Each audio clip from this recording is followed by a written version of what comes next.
नमस्कार, आप देख रहे हैं न्यूज 18 का डिजिटल प्लेटफॉर्म और मैं हूं आपके साथ सृष्टि शेखर।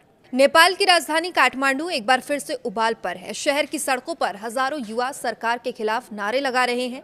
जिस जेनजी ने बदलाव की उम्मीद के साथ मौजूदा नेतृत्व का समर्थन किया था, आज वही युवा विरोध की सबसे मजबूत आवाज बन चुका है।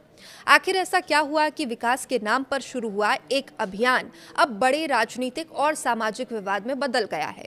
क्यों हजारों लोग बेघर हो गए हैं और आखिर क्यों नेपाल में सरकार और युवाओं के बीच टकराव लगातार बढ़ता जा रहा है? आइए इस पूरी कहानी को विस्तार से समझते हैं। दरअसल काठमांडू महानगर प्रशासन ने अप्रैल महीने में शहर से अवैध अतिक्रमण हटाने का अभियान शुरू किया। अब प्रशासन का कहना था कि सार्वजनिक जमीन, नदी किनारे और सरकारी भूमि पर बने अवैध निर्माण हटाना जरूरी है ताकि शहर का बेहतर विकास हो सके और बाढ़ जैसी समस्याओं पर नियंत्रण पाया जा सके, शहरी योजना को लागू किया जा सके। लेकिन इस अभियान का सबसे बड़ा असर उन गरीब परिवारों पर पड़ा जो वर्षों से इन इलाकों में रह रहे थे। अब प्रशासन की कार्रवाई के दौरान 2600 से अधिक परिवारों के घर तोड़ दिए गए। अनुमान है कि इस कार्रवाई में करीब 15,000 लोग बेघर हो गए। अब इनमें से कुछ परिवारों को सरकार ने अस्थायी होल्डिंग सेंटरों में रखा था। करीब 325 परिवारों को इन केंद्रों में शिफ्ट किया गया, लेकिन ये व्यवस्था भी ज्यादा समय तक नहीं चली। 2 जुलाई को प्रशासन ने आदेश जारी किया कि 6 जुलाई तक सभी होल्डिंग सेंटर खाली करा दिए जाएं, लेकिन कई परिवारों ने वहां से जाने से साफ इनकार कर दिया।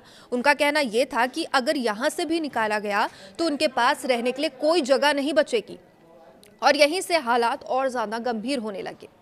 तनाव उस समय और बढ़ गया जब शुक्रवार को लगातार बारिश के कारण एक होल्डिंग सेंटर में बाढ़ का पानी भर गया। वहां रह रहे करीब 150 लोग करीब घंटों तक मुश्किल हालात में फंसे रहे। अगले दिन कुछ युवा कार्यकर्ता और सामाजिक संगठन वहां राहत और स्थिति का जायजा लेने पहुंचे, लेकिन आरोप है कि पुलिस ने उन्हें रोकने की कोशिश की और प्रदर्शन के दौरान लाठीचार्ज किया।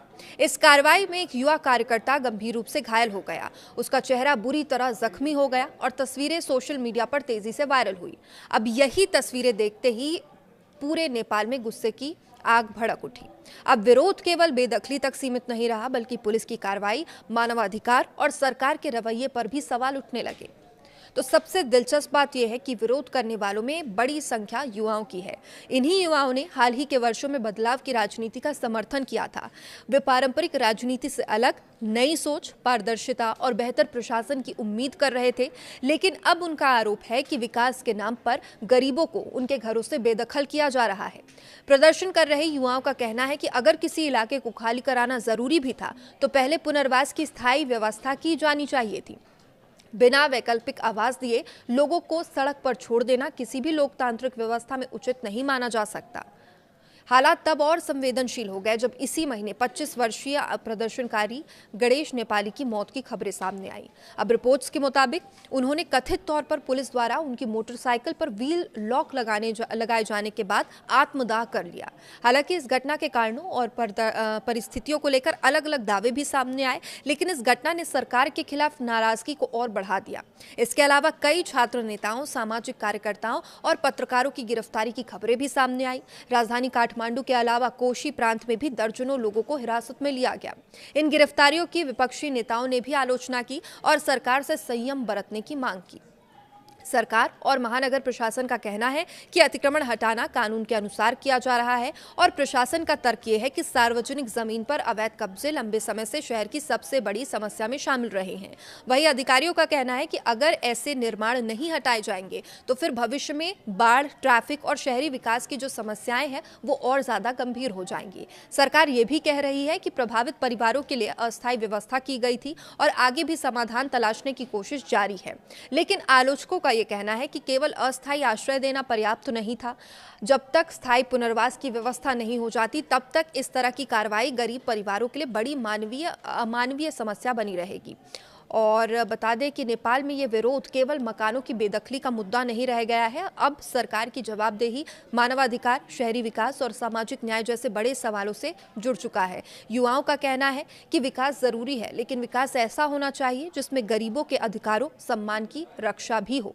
और वहीं सरकार का कहना है कि कानून सभी के लिए बराबर है।